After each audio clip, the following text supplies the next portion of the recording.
Assalamualaikum warahmatullahi wabarakatuh. Berjumpa lagi bersama dengan Tuan Muda Channel. Oke guys, dalam konten kali ini kita akan membahas tentang nilai pi dan kenapa harus mainnet tertutup. Oke, sebelum lanjut ke videonya, jangan lupa like, komen, dan subscribe.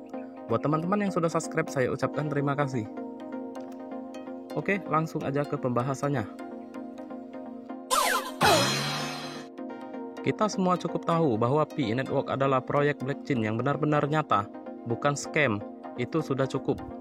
Tidak peduli berapa nilainya, berapapun nilai Pi Anda tetap tidak rugi, karena Anda belum menginvestasikan sepeser pun. Menurut situasi saat ini, tidak mungkin Pi tidak berharga sama sekali. Anda mungkin bukan tidak mempercayai Pi Network, namun Anda kurang percaya pada diri sendiri. Kurang percaya mana mungkin peluang yang baik begini akan jatuh pada diri Anda. Sejak lahirnya internet pada tahun 1980-an, semua jaringan berjalan pada satu protokol, yaitu protokol HTTP. Tidak peduli apakah perusahaan yang terdaftar di internet, atau jaringan pribadi situasional, ataupun semua yang disebut blockchain hari ini seperti Bitcoin, Ethereum, dan berbagai koin abal-abal semuanya berjalan pada protokol HTTP. Bayangkan berapa besar nilai yang telah dibuat oleh protokol HTTP. Mulai saat ini, protokol Pi akan mengubahnya, mereformasikannya, menggantikannya, menumbangkannya, seperti ponsel Android dan Apple yang menumbangkan ponsel Nokia dan Motorola sebelumnya.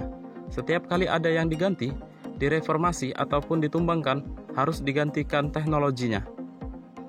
Naikkan nilainya dan biarkan nilai pasar membesar dan berlipat ganda.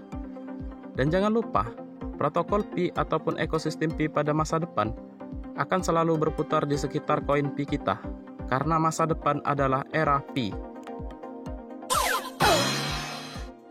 Pada kesempatan ini, saya akan mengulas sekilas mengapa harus ada testnet, mainnet tertutup dan terbuka. Bagaimana jika tidak ada mainnet yang tertutup? Yaitu adalah poin pertama, di jaringan terbuka berarti source kode program sepenuhnya open source, dan kode tersebut akan bebas dijiplak. Poin kedua, kode akan disalahgunakan oleh pihak-pihak tidak bertanggung jawab.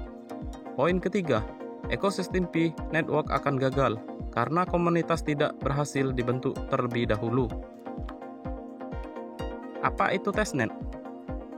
Jaringan testnet, uji coba adalah satu-satunya cara dan proses blockchain yang baru lahir untuk menguji keamanan.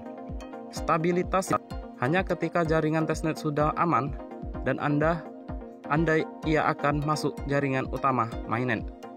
Ada yang langsung memasuki mainnet terbuka dan ada yang memasuki mainnet tertutup, baru kemudian ke mainnet terbuka.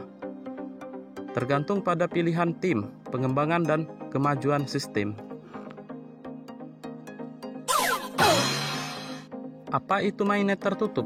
Mainnet tertutup adalah menambahkan firewall ke jaringan utama untuk mencegah koneksi jaringan eksternal, memonitor dan mencegah serangan-serangan jaringan di luar yang memungkinkan terjadi. Pada saat ini, node yang dijalankan sangat terbatas, hanya menggunakan komputer node Pi Core Team. Dan pada periode transisi jaringan, mainnet tertutup dan testnet berjalan pada waktu yang bersamaan, dan puluhan ribu node pioner lainnya tetap berjalan di testnet yang setiap saat siap untuk memasuki mainnet terbuka. Mainnet terbuka berarti bahwa jaringan lain, individu dan lain-lain dapat terhubung ke jaringan utama. Firewall akan dibatalkan dan API, Application Program Interface, tidak dilindungi oleh firewall. Setiap perintis yang bersedia dapat mengoperasikan Pi node yang terhubung ke jaringan utama. Pada saat ini, parat tes akan dibatalkan agar bisa berjalan secara efisien dan maksimal. Hal yang paling membanggakan dari Pi Network adalah ia membangun ekosistem yang kuat dan menambah nilai bagi Pi. Pada saat yang sama, demi pertumbuhan ekosistem Pi Network, nilai dan harga hanya harus relatif stabil untuk memenuhi kepentingan perdagangan maupun penambang Pi. Oleh karena itu, apakah harga Pi akan tetap tidak berubah telah menjadi topik perdebatan terus-menerus di antara para pioner. Dalam hal ini, kita harus melihat masalah ini dari perspektif pengembangan ekosistem. Akun saya ulas di lain kesempatan. Kalau ada yang berminat, silahkan WA ataupun komentar di bawah.